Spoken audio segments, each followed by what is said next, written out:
Welcome back. In this tutorial, we'll be learning about room acoustics. A room full of air is a really complex acoustical vibrating system.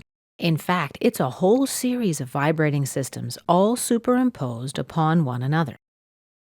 For example, let's take a rectangular studio. Sound gets reflected off of the opposing walls even if they're acoustically treated with absorbent material. The sound will travel to one wall, then back to the other. In addition to bouncing around the four walls, it also bounces back and forth from the ceiling to the floor. It doesn't stop there. The wave generates a bunch of harmonics frequencies that also resonate at regular intervals, given how long it takes them to bounce between the walls.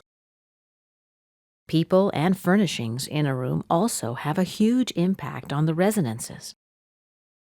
The fundamental frequency of the sound wave and this train of harmonics bouncing around your studio are known as axial mode room resonances.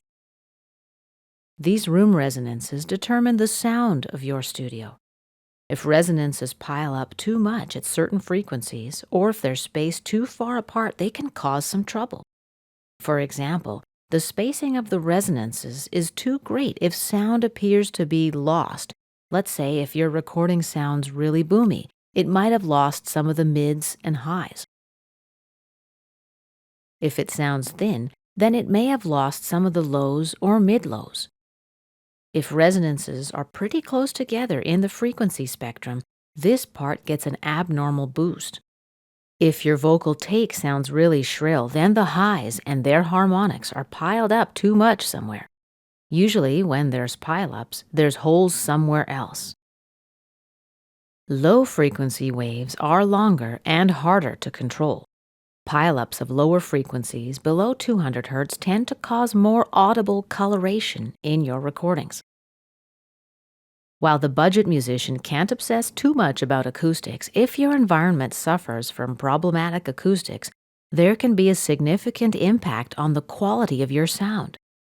There's many things you can do to tame your recording space and thus end up with higher quality tracking. We'll be taking up these ideas in our next tutorial, Acoustic Tips. You should understand a little about how sound interacts with your recording and mixing environments. Sound waves react differently to different materials in the room. Tiled bathroom feels good to sing in because it reflects the frequency of your voice and then bounces those frequencies around. It feels thicker because your ears don't only hear your voice, they hear all those reflections arriving at different volumes and different times. Every room has its acoustic trouble spots, and these should be addressed before you start recording. That's also why your mixes should be listened to in many different environments. For example, your carpet will soak up some higher frequencies, so perhaps you'll overcompensate for that loss of signal by emphasizing those frequencies in your mix. Then when you listen on headphones, or in your car, or in someone else's house, or in their studio, you might find that the vocal's too tinny. You can test the acoustic properties of your studio by playing what's called a test tone. It's an unadorned sine wave at anywhere from 4 to 6 kHz. You can produce one from a software synthesizer, and it doesn't need to be exact. While the sound is playing, turn your head. You'll hear the sound fluctuate in volume.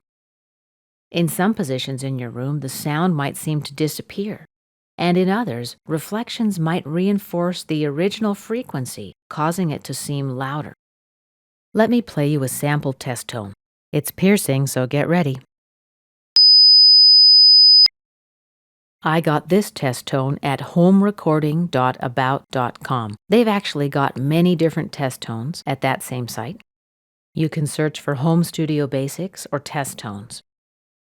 This concludes my overview about how acoustics work in your studio. I want to finish by stating that despite the dire sounding warnings I may have given you a minute ago, don't sweat the acoustics too much. Most musicians and home studio engineers don't have the time or money to bother with these details, and that's okay. In my next tutorial, I'm going to talk about how you can improve the acoustics of your studio on a budget.